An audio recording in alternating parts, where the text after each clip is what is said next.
нийгмийн эрүүл мэндийн үндэсний төв үзүүлж байна. За нийт хүн амын дунд хөгжлөл нас баралтын голчлогын хадвар төвчнүүд болдог. Хадвар төвчн хөдөлмөрийн насны хүн амын дунд тоглох тохиолддог ба цагаас одоо нас баралтын голчлогын болоо. Амьдралын буруу хэм маяг буюу одоо буруу хооллолт, хөдөлгөөний хонцлол, арх тамхины хэрэглээ, өөх бас баасан хэрэглээ. За тэгээд илүүдэлтийн удамжийн нөлөөлөлт гэх мэт хүчин зүйл хадварын төвчний тэр дундаа одоо тэгэхээр хадварын бус өвчин чихэн чиглэлд чихэн өвчин чиглэлээр саяжэр болсон таамааг ялгаснаар одоо чихэн чиглэл бүрэн боломжтой юм аа. За хэрвээ танд биеийн жингийн илүүдэлтэй, тархалтай, удмын чихрийн шиж өвчнөөр өвдөжсэн аав ээж төрсөн ах トゥ нар 3-дугаарт нь та хэрвээ 4 кг-аас дээш жинтэй хүүхэд төрүүлж исэн арх тамхины хэрэглээтэй хөдөлгөөний хомсдолтой болвол энэ өвчнөд эрсдэл хүчин зүйл болж байна гэсэн. За тэгэхээр нэгэнт энэ өвчин онцлогдоод чихрийн шижин болсон тохиолдолд маш олон эрхний дутагдал хүргэе. Ялангуяа нүд хараагүй үдэл, өөрийн дутагдал, хөл гараа тайруулах, хөгжлийн бэрхшээлтэй болох одоо үндсэн шалтгаан болдог учраас энэ өвчнөөс өршлөн сэргийлэхийн тулд тогтмол үзлэгт хамрагдаж харьяа дүүрэг болон орон нутгийн булчирхай хэмжээний хяналтандаа үзүүлж авах шаардлагатай. За нэгэнт чихрийн шижин хэв шинж 2 танд онцлогдсон болвол 3 сар тутам булчирхай хэмжээний хяналтандаа үзүүлж тохирсон ийм инсулин, хоол, хөдөлгөөн эмчилгээг гаргаснаар та энэ өвчнөөс бүрэн салах боломжтой. Таны татсан чихрийн шижин өвчний одоо гол эрсдэл ялангуяа одоо өвчний явц өндөр болон жишээлбэл тарих татдаг одоо чихрийн шижин хүмүүс тарих татдаг чихрийн шижин гинт насаар хэсгээр байгаа юм.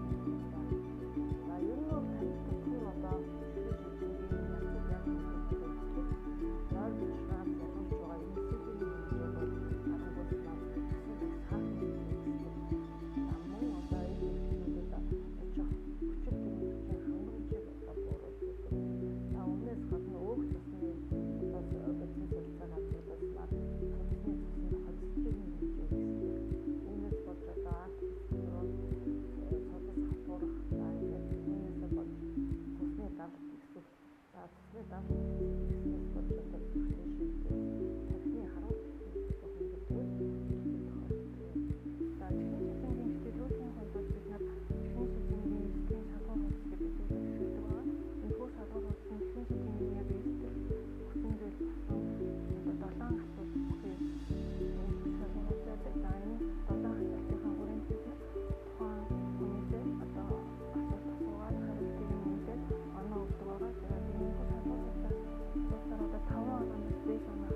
инсулин шижинтэй хүн өдөрт шаардлагатай эцгийг тооцохын тулд юунд дөрвөл биеийн жингийн индексийг олох хэрэгтэй. Биеийн жингийн индексийг олохын тулд биеийн жинг өндрийн квадратад хувааж биеийн жингийн индексийг олгоо.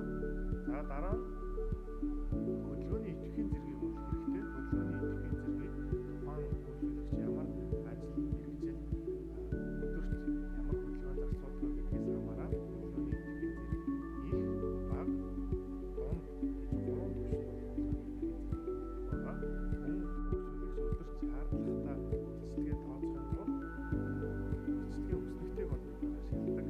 биеийн жингийн индекс 18-аас 25, 25-аас дээш гэсэн хоёр талбартаа хөдөлгөөний идэвхтэй зэргийг настаа харгалзуулан өдөрт шаардлагатай илчилгээ ойролцоогоор тооцоолох боломжтой.